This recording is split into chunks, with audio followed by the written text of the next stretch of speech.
So we're going into the lungs. Oh, lovely. And now normally here would be the heart. Yeah. And the lungs are actually far bigger in proportion to everything else around us. But first of all, we're going to look at asthma.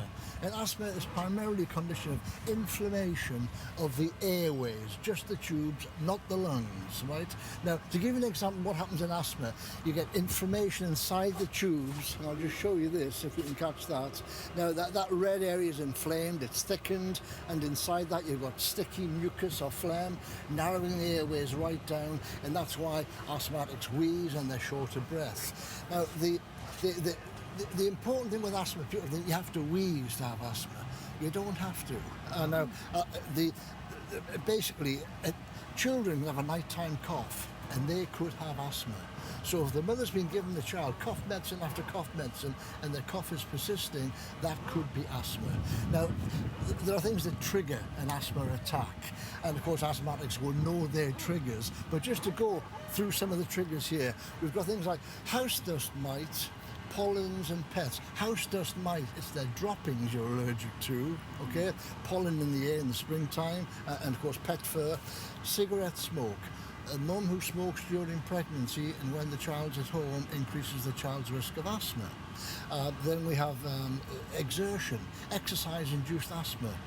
Paula Radcliffe, before she runs a marathon, I've seen her using a blue inhaler. And then we've got cold air, going out into the cold air, and infections. This time of year, just coughs and colds can set off an asthma attack.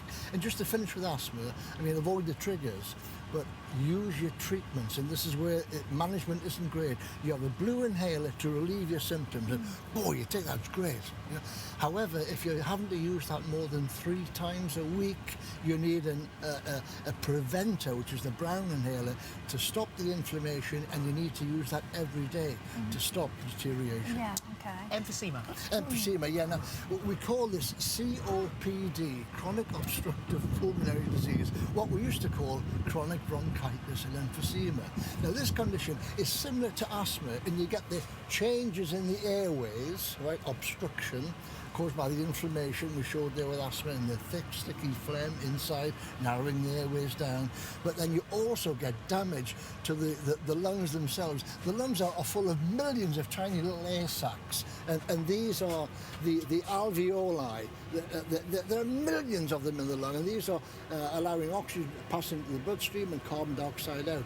With COPD, cigarette smoke's the main culprit. It damages the alveoli, so they break down, and you're left with, say, large empty spaces in the lung, which actually have less surface area for the gases to transfer across. Which is why you're short of breath. Yeah, you're short of breath. Now, with COPD, I mean, let me show you the symptoms. As you mentioned, breathlessness, but persistent cough with phlegm.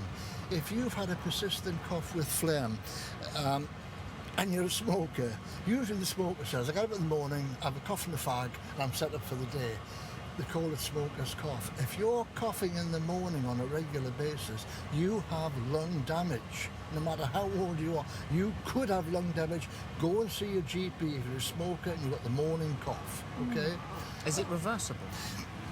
This is not reversible. Asthma is, and COPD isn't reversible. The damage is there, it's long term, so you have to catch it early. Don't make it any worse. It just deteriorates with time, so you need to step in early. Some of my patients, they've been having to fight for breath whilst eating, so they lose weight. They can't breathe and eat at the same time. It's a dreadful disease. But, you know, there are treatments out there, but get in early.